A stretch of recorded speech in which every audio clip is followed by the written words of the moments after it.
I must not forget the grove. Grove, I must reach the grove, Donald told himself.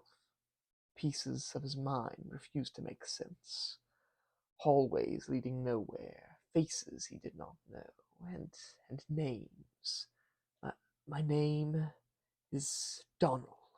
He was running through the forest, from dappled sunlight to the deeper shadows. He knew a woman, a young woman with black hair streaked with silver. Strange.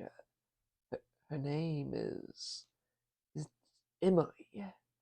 He'd been running for some time. Of that he was certain. He wore a loose white shirt, now damp with sweat, while his rough leather shoes seemed to be falling apart. Oh, what year is it? He remembered a castle in the trees. Where am I? He remembered an old man with bloodshot eyes. Who am I? He staggered down a narrow path. To the left of him, a perilously deep gorge ran through the forest.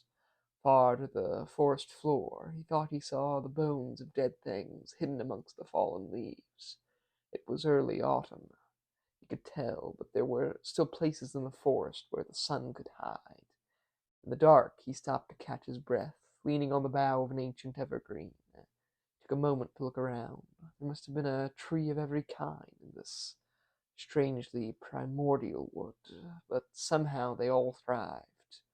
Somehow was no good answer, a whisper of thought told him. It sounded a little like his own voice, only wise and old, where his was, what do I sound like? Hello, he called. Anyone out there? He sounded young, yes, young and scared. Was he being chased? Was that why he was running? Then I shouldn't have screamed. I shouldn't have. I shouldn't. What was I doing? The grove.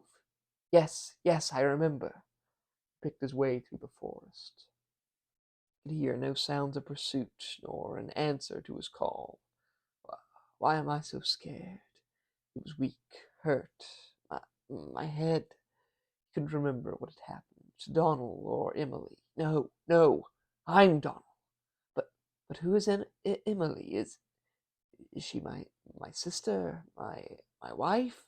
Part of him laughed. No, not a wife. We don't look alike, do we? He touched his face. He had a big jaw, broad shoulders, blonde hair.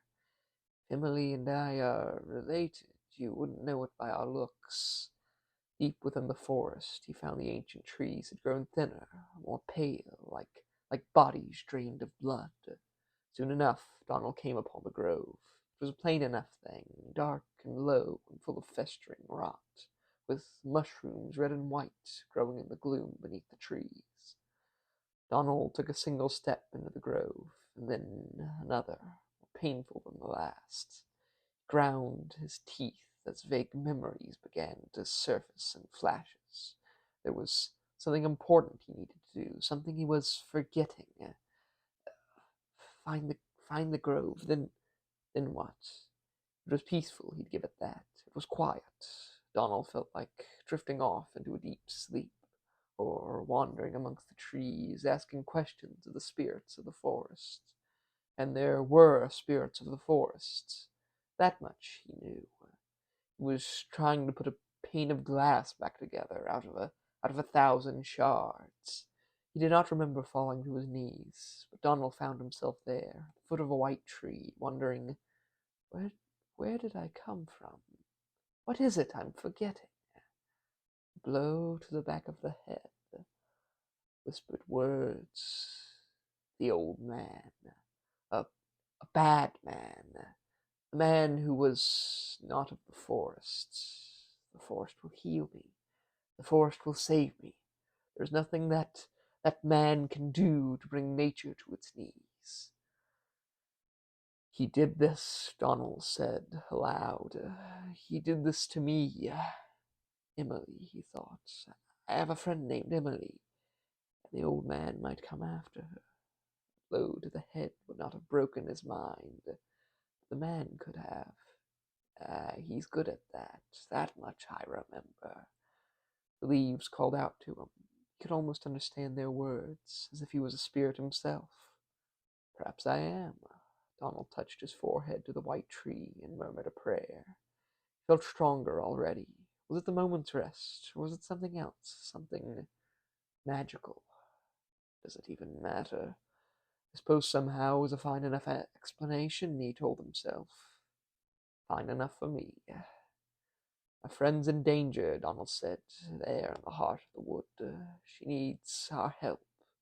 He was speaking of himself and the trees surrounding him. Donald, my name is Donald. I was the caretaker's son.